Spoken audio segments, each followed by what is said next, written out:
नवाज शरीफ साहब को Pakistani high commissioner ने प्रोटोकॉल दिया है और दूसरा फ़लस्तीन पर नवाज शरीफ ने अभी तक कोई बात नहीं की।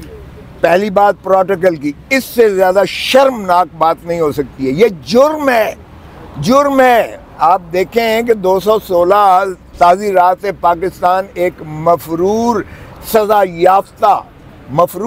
याफ्ता को पनाह देना या उसको जो है रिसीव करना, ये जुर्म है ताज़ीरात पाकिस्तान में।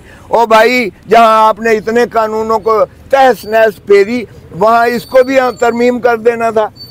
क्योंकि अगर आम आदमी पाकिस्तानी यहाँ किसी मफरूर मुल्जिम को करता है तो आप उसे तो अंदर कर देते हो 216 में, कि आपने पनाह दी है इस मुजरिम को जो सज़ा याफ्ता भी है, जिसके खिलाफ परपेचुअल मुसलसल वारंट निकले हुए हैं, अदालती वारंट निकले हुए हैं।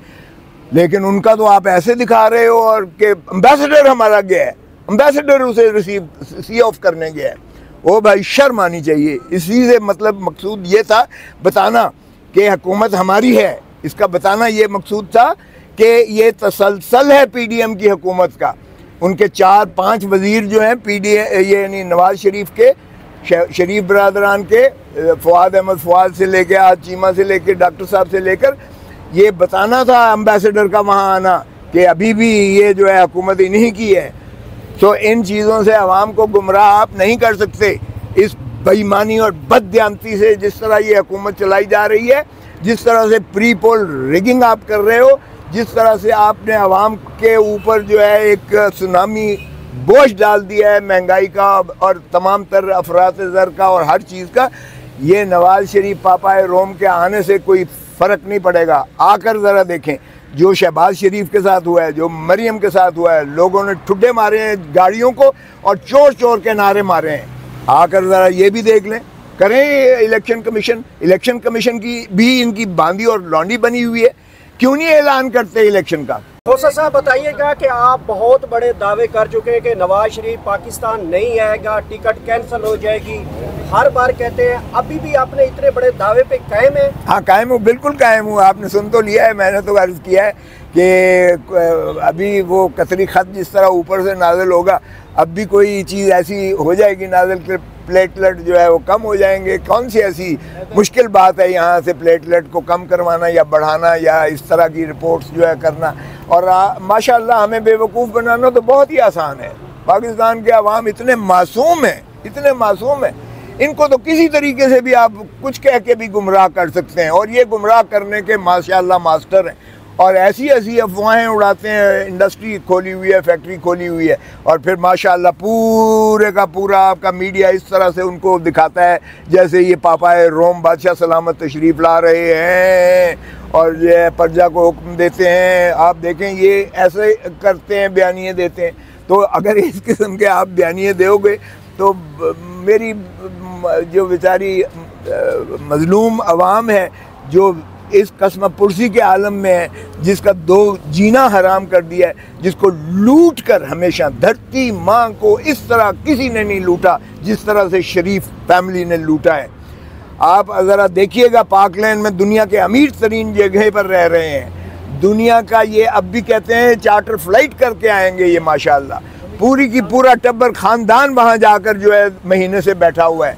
सारी की सारी पार्टी जो है माशाल्लाह अमीर तरीन होटलों में रह रही है। ओ भाई, इनको क्या पड़ी कि अवाम बेचारी का ये हाल भी जाने कि ये किस तरह से ज़िंदा है, सांस कैसे ले रहे हैं इस मुल्क में और जिंदा कैसे हैं इस मुल्क में। तो उनको क्या इस चीज़ से इस तरह कल एक बिल मंजूर हो गया, सुप्रीम कोर्ट ऑफ पाकिस्तान से बड़ा फैसला आ गया।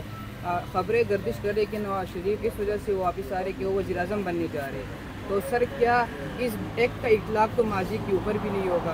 तो क्या वो वाकई अब बन सकते हैं? सर, इस हवाले से कानून क्या कहता है? नहीं, अब वो वापस जाएंगे वहाँ से। ये सैफुर रहमान को कतर से मिलकर ये आप देखें कि कोई ना कोई जैसे कतरी ख़त ऊपर से नमूदार हुआ था, अब भी कोई ऐसी चीज़ नमूदार होगी जिससे उनके प्लेटलेट्स जो हैं फिर गिर जाएंगे और फिर डॉक्टर साहब उन्हें कहेंगे कि आपको अभी इलाज की मज़ीद ज़रूरत है, और ये बड़े तुज़ को एहतशाम के साथ फिर वापस चले जाएंगे।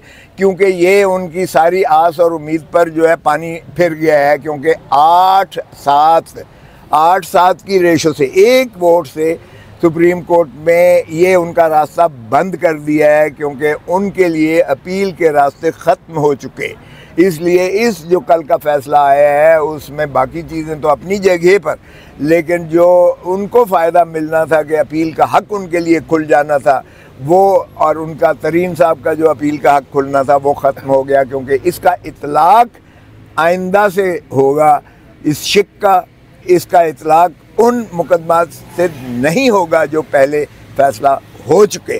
जो मोहतरम नवाज़ शरीफ साहब ये समझ के आ रहे थे कि माशाअल्लाह ये फ़ैसला तो होना ही होना है हमारे हक़ में, वो उनकी आस और उम्मीद पर पानी फिर गया है और वो देखें कि भाई सैफुर रहमान को मिलकर और सैर सपाटा करके वापस चले जाएंगे। अच्छा, वो आपकी बात अपनी जगह पे रहे, वो असल में फैबन रह गया, चूँकि सलमान सफदर साहब अगलबन ये नैब के केसेस नहीं कर रहे थे तो उन्होंने बाकी केसेस में कर दिया।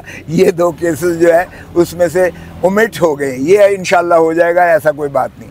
जो दूसरी बात आपने की वो मेरे शागिर्द की बातें, तो यार मुझे ना आप समझाओ कि शागिर्द आपके ने ये कह दिया। अब आपके शागिर्द है तो क्या कहें? अच्छा चले, वो सर आंखों पर वो माशाल्लाह बहुत लायक हैं, काबिल हैं, मैं ये नहीं उनका कोई अंडरमाइन नहीं कर रहा। देखें, ये जो कहना कि जी इलेक्शन एक्ट में चूँकि अब तयन कर दी गई है 5 साल सज़ा, 5 साल नाअहली मुतय्यन कर दी गई है, तो इसका तो सुप्रीम कोर्ट फैसला कर गया कि ये इसका रिट्रोस्पेक्टिव इफ़ेक्ट नहीं होगा। इसका पुराने मुकदमात पर, पुराने वाक़यात पर, पुराने हालात पर या पुराना जो बीत चुका उस पर इतलाक़ नहीं होगा। ये सुप्रीम कोर्ट इसकी वजाहत कर चुकी है। इसका उनको फिर भी नवाज़ शरीफ साहब को फ़ायदा नहीं होगा, दूसरों को तो शायद फ़ायदा हो, उनको फ़ायदा नहीं होगा।